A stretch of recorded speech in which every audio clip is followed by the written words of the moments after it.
Okay, Zen, are you ready to start the show? Yeah, I guess so. Okay, Are you gonna? count down to greatness.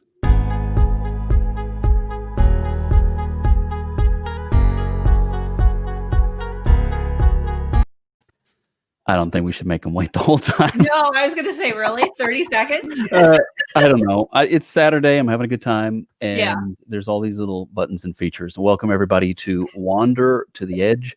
My name is Adam Asher.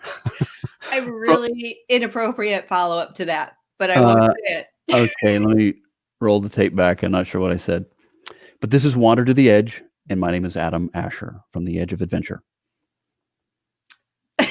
My name is Zan, and I'm from Where Gales Wander. Hopefully so. Hey, listen, Yeah. it's January, new year, new you. Right? I mean, we have we made it to 2021, We did. and there were times where we weren't so sure we were going to Yeah, make it. But that's for sure. Never thought I would hear the words "New Year, New You" coming out of your mouth. So let's talk about that, Adam. How is the new Adam going to be in the year 2021? I'm going to try to be more patient, especially with you. Yeah, as he cuts from the intro going down to 30 seconds, Yes, 27. exactly. I don't know. I think probably in keeping with today's theme, I might try to be a little more sophisticated Okay. and maybe have a glass of wine every now and again, because today's Anne, Yes, we have a very special guest.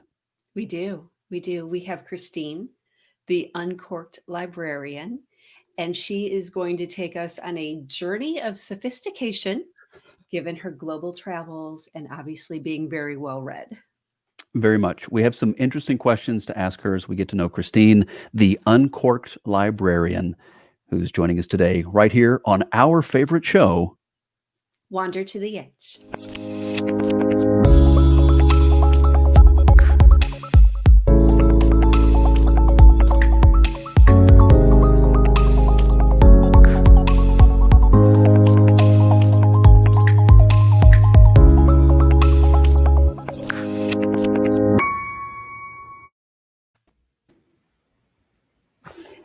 There she is. Hey guys, I got Chris- good wine. Cheers and welcome to the program, Christine. Great to have you. Thank you so much for having me. So you've got your glass of wine. I still actually have coffee because I'm entitled. It's Saturday afternoon on the East Coast, but that's my I'd rather be podcasting mug. I know I'm working on sophistication. Doesn't look like Yeah, exactly. I'm not doing too well so far. But Christine, thank you. It's great to have you on the show. I've been connected with you on social media now for I feel like it's been 2 or 3 years. I know you and your husband moved to Asheville, and that's where you are now. So again, thanks for taking the time to join us today. Thank you. So I think we have to start with the obvious question. What is an uncorked librarian? It's me. So, it's a little boozy. It's a little bookish, and it's a whole lot of fun. But the Uncorked Librarian is my project. I have my master's degree in library science. I am actually a rogue librarian. So while I was getting my degree, I just decided instead of going back to the public library, I was going to become a blogger. And the Uncorked Librarian has shaped into boozy cocktails, a reading challenge, and just book lists that inspire travel. So let's go back to the term rogue librarian, because I can almost see that being like an action film at some point. Like, what is life like as a rogue librarian? Tell us a little bit more about that. It's pretty awesome. When I first told everybody that this was going to, this is what I was doing now after I graduated from Smith, I'm an English and history double major there. And then I worked in the nonprofits and then the library. And then I went to grad school and I told everyone, I'm not going to go back to this 9-to-5 job. I'm going to branch out and kind of do my own my own thing and just not, I'm kind of like the digital nomad, but I'm not, because we travel, but we travel for vacations.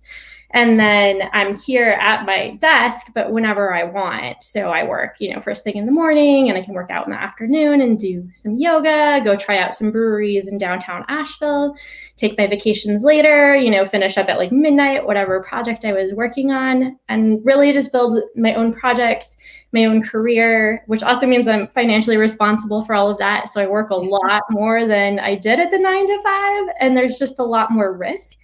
And it's trial and error, and it's very different than the public libraries that I was used to. So you are always like on the move. You're always doing things like, and I see your Twitter posts. I mean, the yoga and the breweries and the wine tasting and the writing. How do you balance all that? You mentioned that, you're up till midnight doing all this every day, but at some point, do you say enough? Yeah, I've been trying. It's harder during this pandemic just because we're not traveling. We usually have at least, 4 weeks out of the year where we internationally go everywhere. But now it's kind of like I'm home a lot more and I work from home. So the balance of work life's a little bit harder. And so for Thanksgiving, I took most of Thanksgiving off. I was doing little projects on the side, but I kind of just try to get up in the morning when I'm ready. I start with social media just to like kind of check in. I feel like social media is best to do during your breakfast, lunch, and dinner when everyone's on their breaks, and kind of connecting with everyone there. And then I just form my schedule around that, and I try to just have a cutoff point. And I just made my schedule so that I have 2 websites. I have the Uncorked Librarian and I have Uncorked Asheville. So I try to do Uncorked Asheville one week and the Uncorked Librarian the other week. And then I have a goal of 2 to 3 articles per website each week. I do all of the social media for both sites continuously throughout that week. And then I put out 1 newsletter per website for that week. And that's sort of the schedule I'm working on now. Once this pandemic kind of winds down, we have a vaccine, everyone's doing a little bit better, I'll have to put back in our travel schedule, which kind of bogs it all down, gets a little bit heavier. And then we'll just have to go from there. Right now, it's a lot more behind the scenes, which, as you guys know, too, as bloggers and creators, it's good to like take courses, work on your SEO, kind of just, sit back and evaluate and plan and just see how you're doing and gauge what you need to change for each month and then the next year. All that stuff is the smart side of the business. So Anne handles all of that. And I just try to work on the fun stuff. And but in all seriousness, you're right. We've all been through a very challenging year. I mean, the last 12 months has been very challenging, and we've all had to rethink things and redesign things. And honestly, and I was thinking, Zan, I was literally thinking about that this week as you reflect back on what the last 12 months have been. And this was also the time where Zan and I got this crazy idea to do this show, which has been amazing to get to meet people like you and have them on the show. But we started a travel themed talk show during the pandemic. And you think there's some kind of irony in there, of course. On the one hand, it's a very serious thing, nothing to make light of. On the other hand, if you look at the irony and you think, okay, we started this year, why? I mean, but the answer really is because we were looking for a way to keep this love for travel alive. And that's the thing that ties us all together. And though we may not be able to travel, and we've had so much taken from us in some very real ways, we don't want to let that love of travel and that desire to wander to the edge. We don't want to let that slip away from us during these difficult times. But let's talk about you again for a second here. So again, the thing that ties all this together is the love of travel. Okay. And what I think is unique and is important, you've brought your uniqueness, your history, your love, perhaps originally of library science, but of books and reading and these sorts of things. You brought that to your platform. So let's assume everybody understands the travel side, okay? But this special ingredient that is the librarian side of you, tell me about that. Who is that? What is that? For me, and it's been a little harder. So we did, for example, Switzerland, literally at the brink of the pandemic. They were just talking about COVID in England when we were traveling through Switzerland, and no one was really taking the virus quite as seriously or what was going to happen. And so for that, right before we went to Switzerland with my community, I started reading books set in Switzerland, books about Switzerland, and then books by Swiss authors, and sort of to prep a book list. And that's kind of what I do as the librarian side of the Uncorked Librarian and I'm hoping to curate more. That was a bigger change I brought this year, was diverse books to inspire travel. And so if you're going to Italy, we'll talk about books about Italy, books by Italian authors. Again, so there's like translated lit, and there's expat lit. And I really love reading about a destination before you go there. And then when you come back, also reading, something set in that place so you can kind of remember where you were or recognize it in a book. That's something like I've always absolutely loved. But then the other side to the Uncorked Librarian, which was also new to this year, we started the 2020 Uncorked Reading Challenge, and that has just exploded into something probably bigger than myself. And it's one theme a month. And this year was a little bit looser. Next year, I have my theme set, my reading challenge ready to go. So it's like multicultural romance, books by contemporary Black authors, books set in India. Someone recommended like a book on a train. And so we're doing one theme a month. I send out book list recommendations to my mailing list, which has grown immensely since I've started this. And I'll suggest something within that theme, but you can basically read anything you want all month, and it's one book or 10. I really wanted to make the Uncorked Librarian accessible for everybody. Not everyone can always access books. Not everyone has a lot of time to read. Reading is a luxury and a privilege. And so we thought we'd make it manageable. And so for people who can read 50 books a month, that's great. For people who can, get through a couple short stories, that's perfect. And then at the end of the month and throughout, we come together. I have a new Facebook group, Uncorked Readers, and that was suggested by my community. And we just talk about what we're reading in a very small, safe space. And we started doing a group read this last fall. We read The Family Upstairs, which was like, everyone knows I'm a little bit obsessed with cult fiction right now and cult documentaries and like serial killers and murderers and like those podcasts. Like My Favorite Murder, it's pretty bad. And every time I meet new people, I'm worried they're going to think like I'm like, there's, hey, did you check like the Ted Bundy documentary series? Like, it's amazing. But so we're talking about, that in this group now too. And so that's like the bookish side of the Uncorked Librarian on top of the travel, which is kind of like, as you know, this year, I haven't been doing as much there, but it's more on the Asheville blog and talking about local travel, since that's kind of where we're moving to, at least for the next year. I love the fact that you can immerse yourself with the books and learn about the stories and the different perspectives and just go in there, with this like almost framing of the experience. It reminds me a lot of almost like taking a class, like a formal college class, like about cultures and such.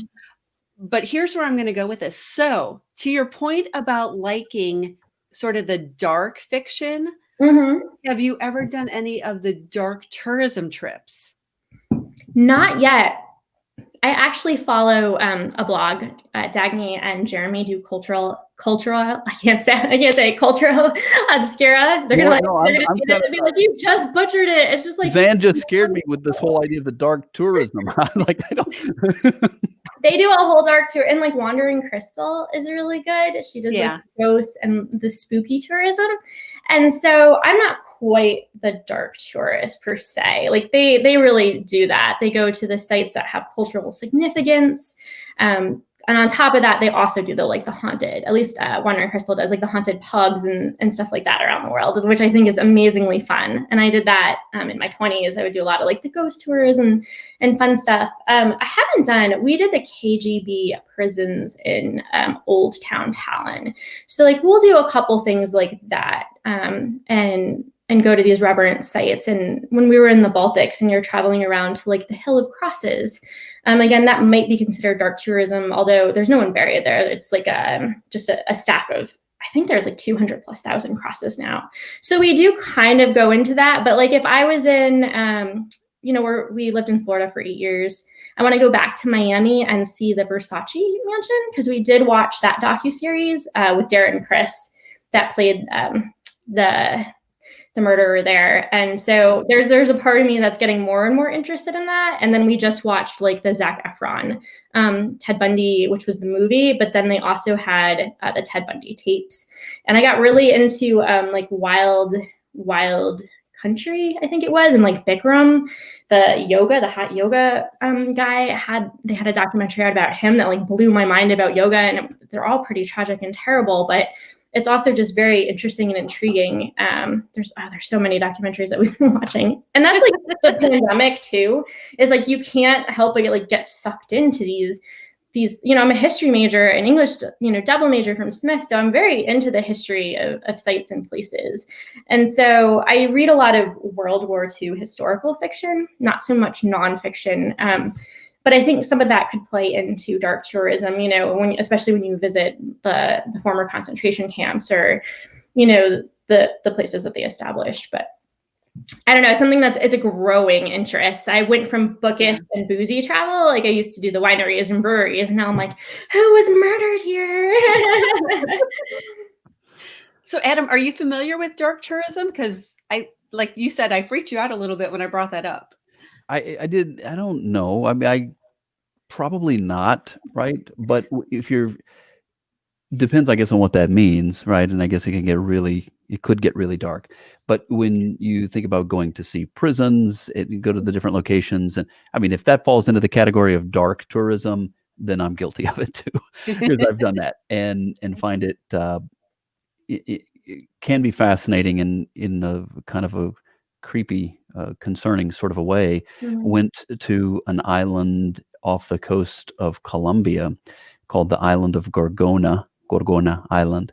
And it's basically the Alcatraz of Colombia, the country. And only it's a lot harder to get to than Alcatraz. Of course, Alcatraz is really not that far from San Francisco, all things considered. But this island it took a couple of hours in basically a speedboat to get out there, and it's out in the middle of nowhere. And it was, for Colombia, it was a prison for the worst of the worst, and ultimately probably also became a prison for political prisoners at the time.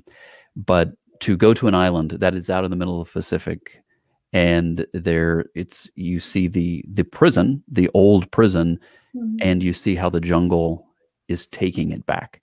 It's creepy. Is that dark tourism? Yeah, it's basically right. not okay. happening. Okay, good. All right. Yeah. Well, then it's not as bad as I thought. Yeah. Yes. Okay. Well, let's shift back to something a little lighter. I'm sure it'll get dark again soon. But you talk about reading, and listen, obviously that this is a part of your brand, your personal brand. As it's part of who you are. It's a part of the brand that you built on social media as a rogue librarian, the Uncorked Librarian. I have heard a rumor that you can read a book in half a day. I can. My husband's always super jealous, so he's the type of person to read, and he's listening in the background somewhere here.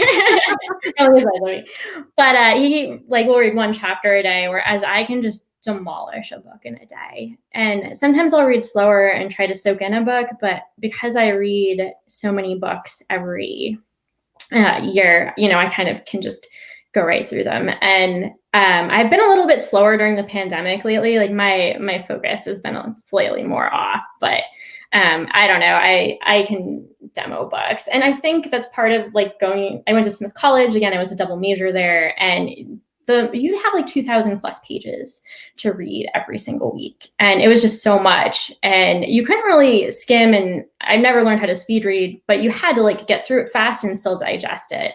So I try to do that now, especially my plan for reading is I do new releases, because I always like to tell people what are the newest books coming out. And sometimes I'll do the bestsellers and the big names. And then other times I want to do those more diverse titles, if there's translated lit, or if an indie author has something coming out, or just something that's set around the world. So I'll do that and try to do 2 to 3 or 4 a month of new releases. And then I'm trying to read for books set in places. It used to be when we could travel that I would read books set in those places right before I was about to go, put out a book list, talk about it all month. But now I've kind of changed that up.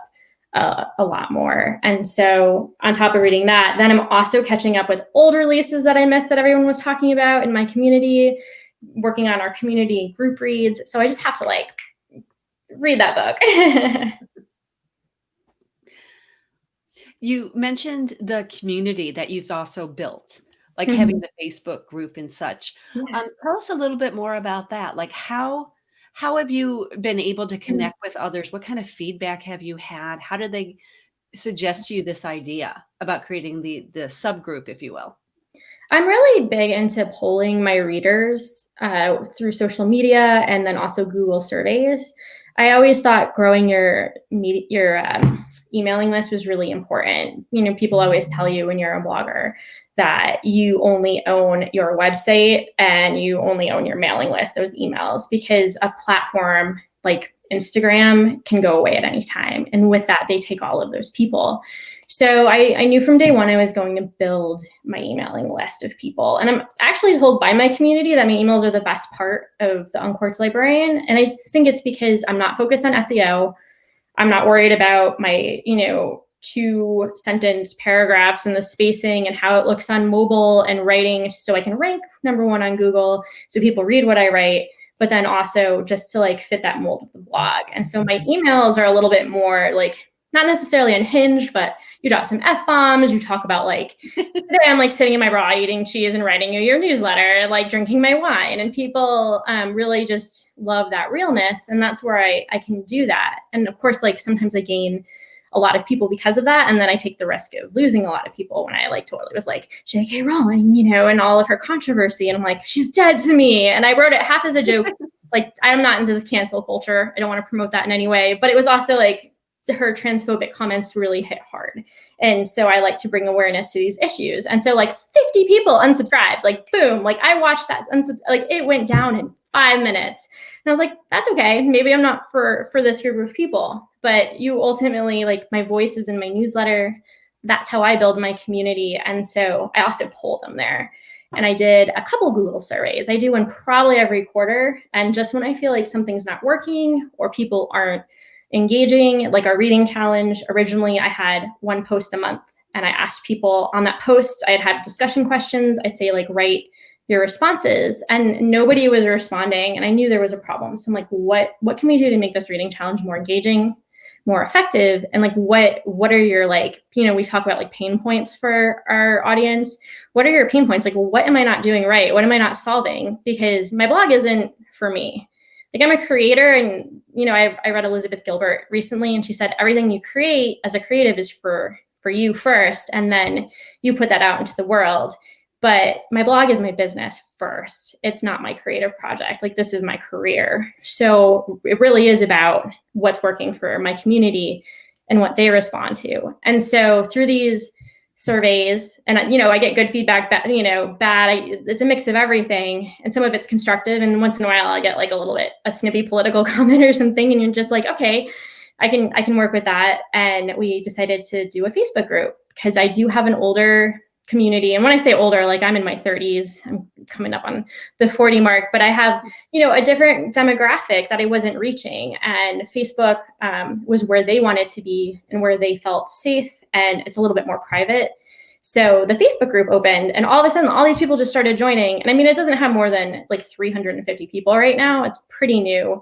But with the new reading challenge, more and more people are joining. They're starting to have their conversations, and it's not like me talking at everybody anymore, because that's what you do as a blogger. You essentially just talk at people, and they know everything about you, but you have thousands of readers and you can't put a face to them. And so this Facebook group has really done that.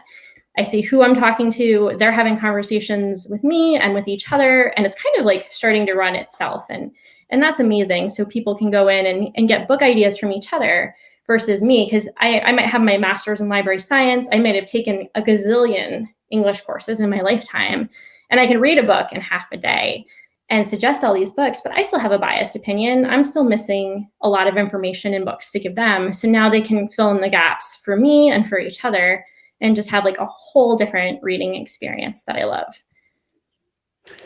Zan, honestly, I think that's really the problem between, for our friendship, is because you really at heart, you're a blogger and you're always talking at me and you never let me get a word in edgewise.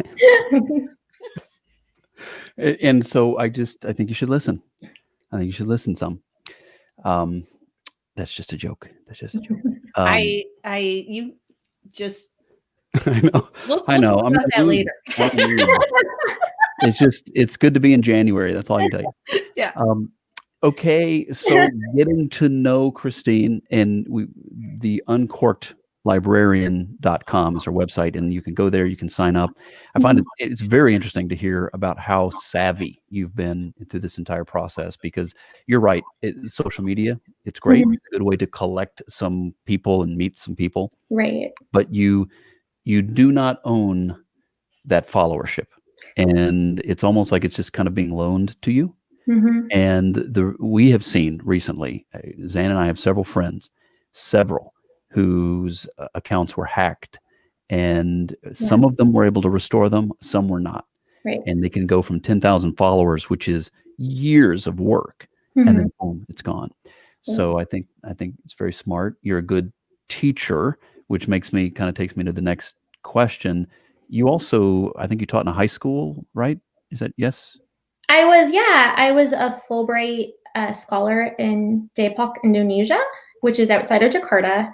And I taught English there for a year to 10th, 11th, and 12th graders. And it was English as a second language.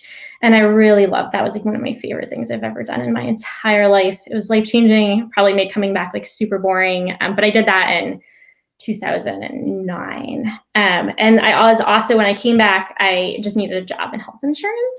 So that's how America works. So I went right into a charter school, and I just worked in special education for a year and helped with like their book clubs and all of that. And then we moved to Florida, and I decided to do the libraries. But it was, I don't know, growing up, I always heard like, you should be a teacher. And I don't like the rigidity of the public school system. And I was also told I'd be a good Montessori teacher, but there's not a lot of Montessori schools around. And I just, as much as I love teaching, and I do have book blogging information, and I help book bloggers through my blog online, but I rather build community. I started in the nonprofits. I worked for my first nonprofit, and best job when I was 19 was called Our Piece of the Pie. And they worked in like Hartford, Connecticut, and they just helped teenagers that had kind of gotten in trouble with the juvenile justice system and the police, and, were in and out of foster care and all of these issues. And they had this youth business model. And actually, I'm still friends with like the former CEO on Facebook, but they would, we ran these youth businesses, and I was in one called Jam, which was Junior Art Makers. And it was just the best job I ever had in my life. And so I taught like pre-employment, and at that time they were calling it like life skills on top of that, but just like how to like, if college wasn't for you, or if you couldn't afford college, it was like the other option of like how to start little businesses, how to take your creative art and make it something else. And one of the other businesses there, for example, was woodworking, and they like built really neat canoes for people. And we did some sewing, like learning how to sew your clothes. And again, we did airbrushing and like airbrushing art. And it was just kind of like, here's how you make money. Here's how you save money. Here's how you can have a different path without having to go to college. And college isn't the be all end all. And I think we're learning that more and more now, in 2022, that college is great. And I mean, I have my master's degree, but it's not. It's also a way that you can go into debt in America. And it's like you're pushed, like I was pushed that way. I went to like a very suburban high school, and it was like, you didn't have options. You were a teacher, you were a lawyer, you were a doctor. Like I didn't learn all these cool things that you could be or do because you weren't allowed to explore that. And so like that, where I taught there, you were kind of, they've grown it into something completely like amazing and neat now that I'm no longer there. But it was just that idea of like, there's other stuff. It's kind of like a liberal arts education, but just more technical skills too. I think as you're talking and kind of reflecting back through my own journey, and I've had so many different careers. Molly agrees. I've had so many different careers, and they've all been so bizarre, but each has given me such a core skill to be able to be where I am now. Right. And like you talk about blogging as a business and such. And I think at this point, I'm still doing more of the blogging, I think, for the creative side, not quite ready to make that switch one day, you know, knock on wood. But all the experiences that come in and that you try and convey through social media or through the blog or through the platform about who you are and where you've been and all of those different areas. It also makes me reflect back on your newsletter and just how authentic you are, because on one hand, you're trying to build this brand, right? You're trying to make it a business. You're trying to make that come through. On the other hand, you really are like opening up an email from a friend when you go through and you read it and you have that sense of being connected. And I think part of that is because of the diversity of your experiences, you can just relate to so many people based on that. Just an observation, not really a question. So thank you. You know, I'm reading, I can't remember the name. This is what happens. I'm like the worst book blogger because I have like no memory. Like I just start reading a book and it's not until I like start writing about it that stuff sets in. But I'm reading a new release right now about an Instagram influencer. And there's like she has a stalker and it's kind of going to be creepy. And it's like her view and her husband's view.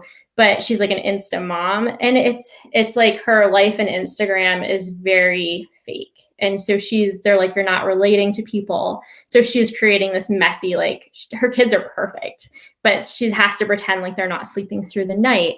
And like they're coming to shoot photos at her house and she's like throwing all over the place because she wants it to look like she's not the perfect mom so people can relate to her. And I feel like that being inauthentic, people see right through that. And I mean, there's some accounts where you're following because they're polished and, you know, you have like, you want to see a pretty picture from a photographer in a pretty place, you know, or like they call it, like everyone's like the Instagram girl, like that's a different kind of field. And that's totally fine. That's not what I do, but you know, there's different ways to do it. And so if you're not authentic and you're not real and you're not honest, like for me, that's not who I'm bringing to my blog. And I feel like they would see right through me and I would not be where I am today if I was kind of running this facade of I've read every book and I'm like the most diverse reader and I've traveled all over. And it's like, no, hell no.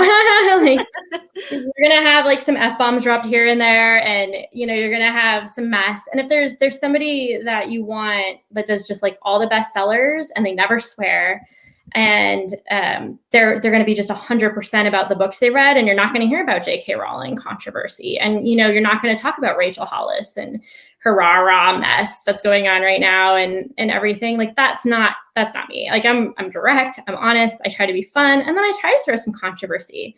So I can tell you who to follow if like that's for you, because sometimes like you know you pick your bloggers. Like there's like a zillion book bloggers, and you want to stand out as yourself. And so if someone's not for you, you can kind of, you know, move on and pick someone that you want. And that's why I think it's important to be authentic too. And I had just tweeted, I follow, like, for example, yoga. I do yoga with Adrienne. I don't know if you guys have ever seen her. She's been really popular during the pandemic, of course.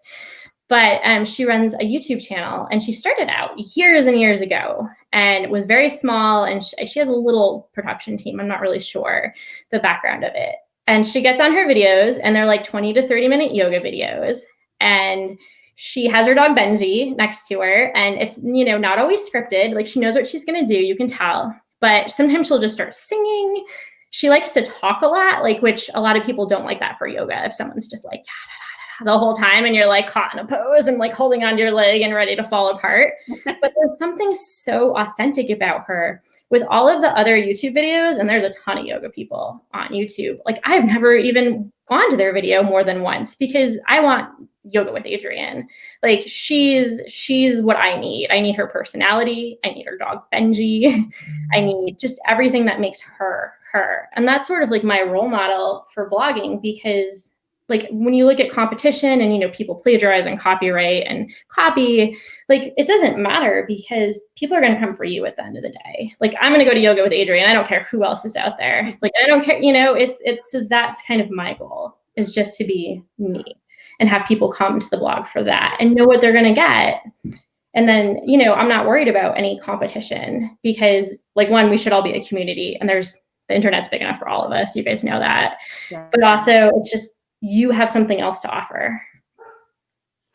I think, go ahead. No.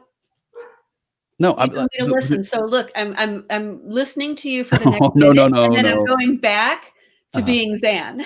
No, we would all be, we'd be all heartbroken if we didn't have Zan.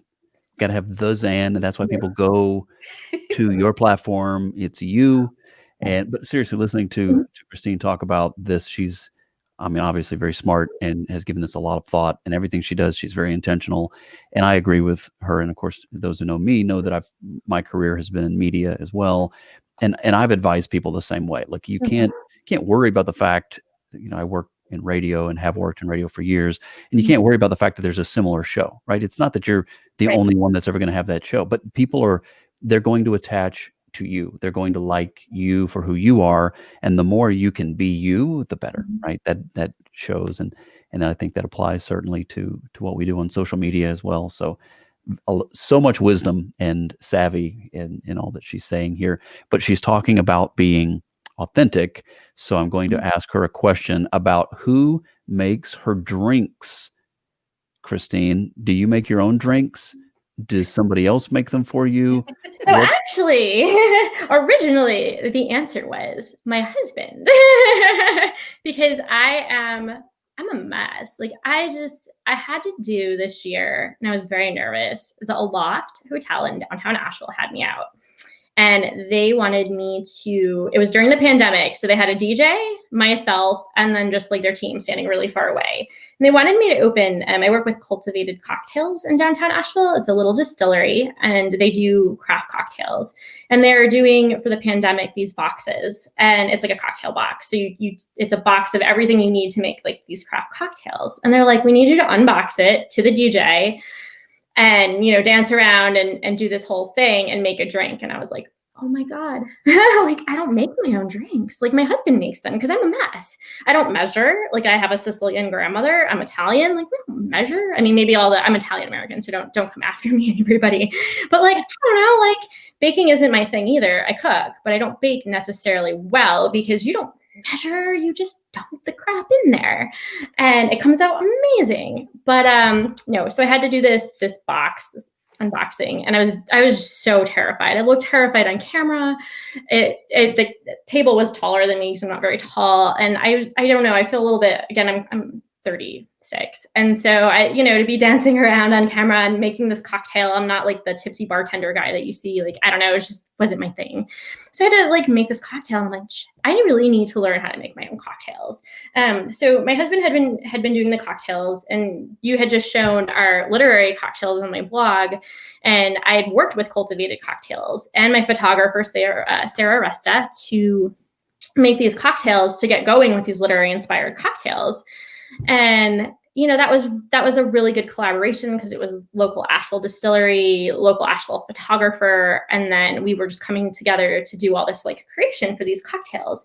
But I just put up today my own cocktail that I made myself on my blog page, and it's from Cheerwine, which is a North Carolina beverage. And it's like this cherry soda. And I did an ad campaign for them recently, and I had all this content, and I took my own pictures for once, and I made this cocktail up, and I was like, holy cow, I can do it.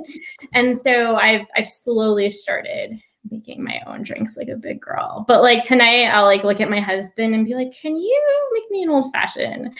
So I'm hoping in the new year I want to have much more cocktails on the Uncorked Librarian. It was just like, we'd been talking about like skills, like you learn all these different skills, and it just wasn't something I had in me. Like I still have to research better how to make recipes for blogging. And again, not just like for the heck of it, but for business. And that's like two, again, very different things of how to rank for SEO, how to do cocktails that really translate. So it's kind of looking at the food bloggers and just seeing how they put together their drinks. So that's something I want to do more of. So it's making the cocktails that I struggle with, but then I'm taking pictures. I'm not a photographer. So I'm just trying to get some of those basic skills. Like you guys know, like depending on what you do, like videography might be your thing, photography might be your thing, writing might be your thing, but usually not all of them are your thing. And personally, I'm the reader and writer. Like I can write, I feel like I write really well.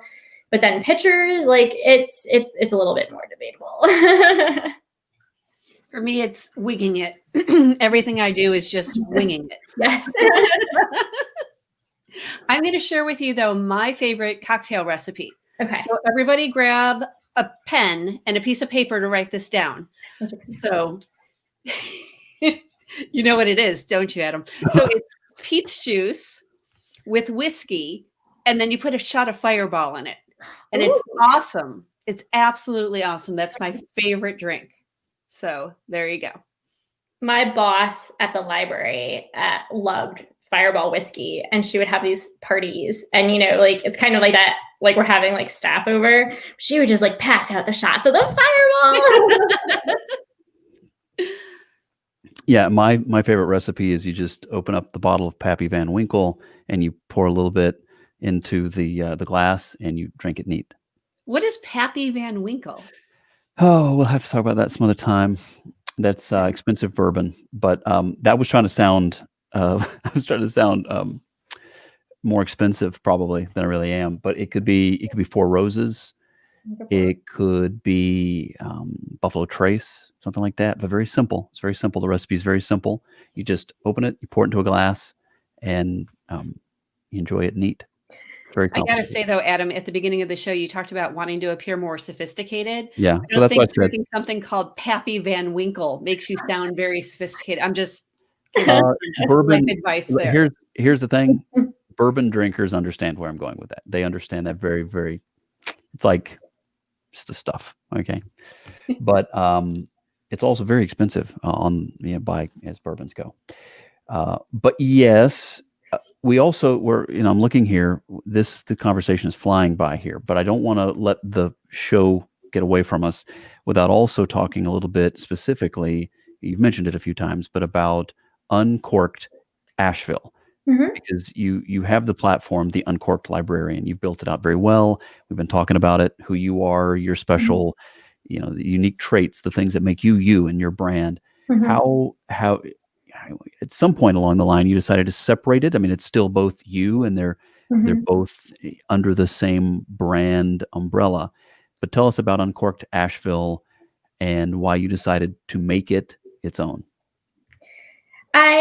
We moved here. We've been here for 1.5 years now in Asheville, and I decided to niche down basically for a second blog. The Uncorked Librarian had hit the milestones of a beginner blog that I wanted to. It hit a certain traffic level, a certain income level, and it was like, okay, it's time. Like, you can't just have one thing. And you guys know this as a business person and blogger, whatever you're doing, you need multiple streams of income coming in, and you want to have multiple projects going on. And so it was time when we moved here, like, what can I do?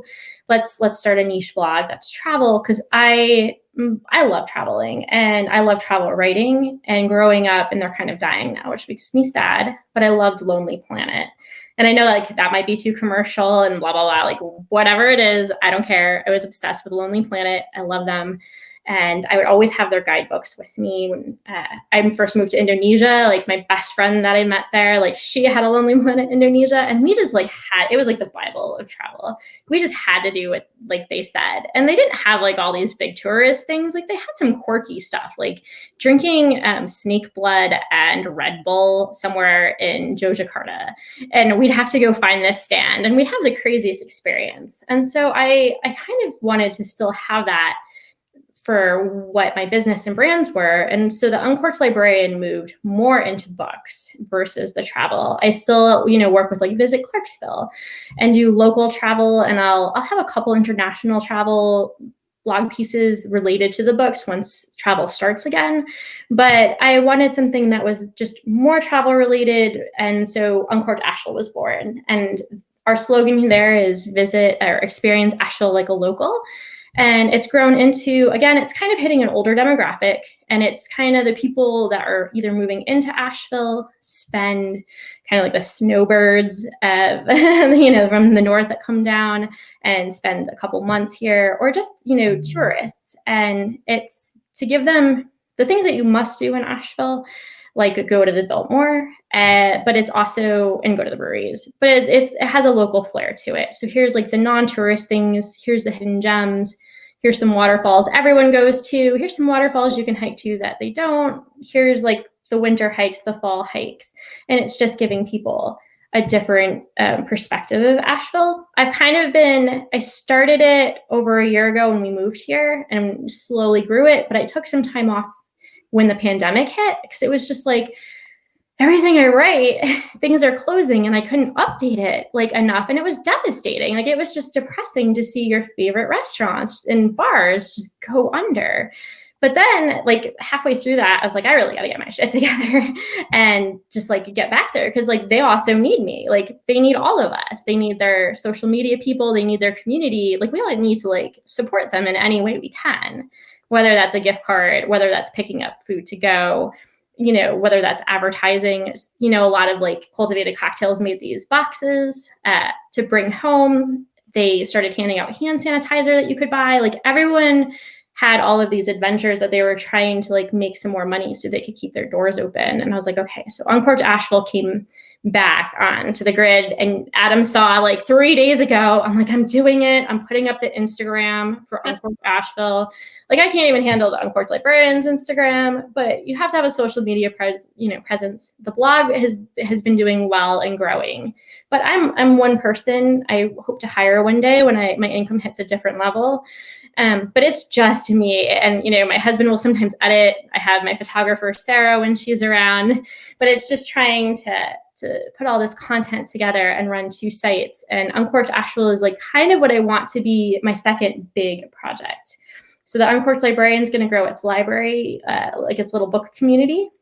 And then Uncorked Asheville is really going to grow this travel community. And I'm hoping to offer an ebook on Asheville and maybe some services one day. And I really want it to blow up into its own thing. And I know like the Biltmore has reached out multiple times to work together already. Burnt Shirt Winery just messaged me last night to do some stuff. And then like Tupelo Honey had us out. And all of the Asheville businesses really like grabbed on right away. And so it's like now I have to be a little bit more business savvy there. And figure out how I'm going to monetize Uncorked Asheville, how I can best work with the community in a way that's like affordable to both them and me. Because I always have this, like, I feel really bad charging for ads and experiences when they're hurting right now too. So I'm kind of like, let me give you free social media. But then it's like, oh, I'm doing all this work and I like need to make a living too. So I'm working on all of the balance of that still. Yeah, it's a challenge. Always trying to go back and forth between what to focus on. COVID, if anything, has made us all a lot more innovative and creative, that's for sure. Mm-hmm. And finding new ways to connect, and yet still, if it's a business, making money at it too. Right. So, yeah. Really interesting stuff, Christine. And I only want to bring up one other point. Mm-hmm. That's Pappy Van Winkle right there. I didn't make it up. It's not fake. This is legit, and it is well known as some really great bourbon. So, just wanted to put it out there. I mean, I know Christmas is right behind us, but it would give people plenty of time to shop and well, you know that I'm going to start calling you Pappy now as a nickname. You just set yourself up for that. The Van Winkle's kind of fun too, though. Van Winkle. You got the beard to go with the whole Van Winkle thing. All right. This is getting out of hand. This is slipping away from me here. Yeah, absolutely. Fantastic day, Saturday. Great program. Christine, you did not disappoint. I mean, this interview has been very interesting, intriguing, and you're clearly very smart and very applied. You've worked hard to get to this point and to create this platform, and you're going about it very intelligently. So congratulations on that. Both the Uncorked Librarian.com, and everybody needs to check that out, theuncorkedlibrarian.com, or additionally, Uncorked Asheville. And just a quick reminder that Asheville does have an E after the word Asheville, uncorkedasheville.com, and find out more about that platform. Great stuff. You're doing a great job. And like all of us, you have found a way to keep that heart for travel and experiencing new places and new things. You're helping to keep it alive. And I know that the people who follow Wander to the Edge, I know that that's important to them. And that's maybe unintentionally, but that's become a big part of what we're doing. So we enjoy it, and it's fantastic to get to spend the time with you. So thank you so much, Christine. What else? Anything else we need to know before we're watching the clock here, but before we run out of time? Anything else to share with the listeners? Not that I can think of. My cat just started moaning in the background because my husband locked him out, and I was like, "That's a cat, everybody. I don't have children. Like, I'm not like locking my kids up anywhere." They like guttural moan. I have Maine Coons, but no, I just really appreciate being here and getting to talk with both of you guys. It's been exciting and fun, and I just love opportunities like this. And I hope everybody, in 2021 gets to travel again and travel safely. And I think travel is just essential to learning more about other people and connecting with other people. And I know everyone's getting restless, and we're all trying to do our part the best we can. And it's been so great just feeling the support of our fellow digital community and the travel bloggers and all of our readers who have just hung on with us throughout this very hard and trying year. It's awesome that you guys have a program for people to come on and listen to, like everyone can kind of relive and focus and connect, and just like no one's alone. Like we're all in this together, and we will all survive this together, and we'll come out different and even better. And we'll all have a lot more content on our websites and all our blogs and our social media for this past year. And a lot more drink recipes. Yes, absolutely. A lot more drinks in our bellies. Well, thank you so much, Christine. And also one of the things you mentioned that I think is pretty special about what you do, you're also standing by the local small businesses. And I think that's important that we all do that any way that we can, because that's an impact. That's a very strong negative that we've all been dealing with. So business owners out there, we appreciate you for keeping the businesses going and keeping those products and services available. And I know it hadn't been easy. It has not been easy. So any way we can, guys, let's be sure we support local and small businesses. So with that, it's time to wrap up the show. Go have a great Saturday, everybody. Thanks for taking time out of your day and spend some time with us. Christine, the Uncorked Librarian. Check her out at theuncorkedlibrarian.com or at uncorkedasheville.com. For more information, follow her on Instagram, Twitter, Facebook, all that good stuff. Get to know her more and support her as well. So thank you so much, Christine, for joining us today. Thank you. Thank you, Pappy. Just want